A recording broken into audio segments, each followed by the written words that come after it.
Right. So I mentioned to you that I'd spent a little bit of time with horses recently. So I rode my first horse out here in Texas, and that was fun. And then I went and did equine therapy. So that was caring for a horse and treating its hooves and doing all the rest of this stuff.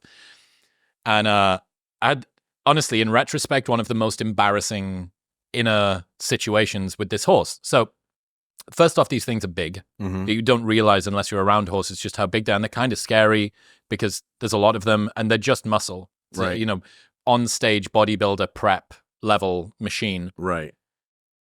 So anyway, we're getting used to one of these horses and we're brushing her and she's super chill, really, really relaxed. And then they said, okay, so we're going to give you this tool. And this tool is what you can use to clean out their hooves. Right. And this horse will know what's happening when you bring the tool up.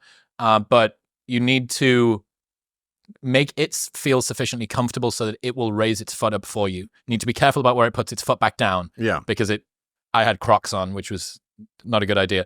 Anyway, so you sort of put your hand firmly, upper hind leg, slide it down, little pinch at the ankle, little pull, do this. So you need to feel relaxed as you walk up to the horse. You need to imagine that the horse is going to do this. You need to make it comfortable for it. It needs to be comfortable with you, so on and so forth. And I remember walking up to the horse and thinking, if this horse doesn't like me, that's a comment on me. Yeah. I really want this horse to like me. Right. And my self-worth had immediately become outsourced to whether or not this horse I met 10 minutes ago was going to lift its hoof up for 5 seconds so that I could move a little bit of dirt out of it. Right. And honestly, that one incident, I'd been calling it horse meditation because I thought, like, it's cute or whatever, but really, how much can I learn about myself from being around a horse? That one incident, I must think about it every week, every couple of weeks. This need to be wanted, this need to be accepted, this outsourcing of my own self-esteem to something else, and this sort of derogation of how I felt about myself. Right.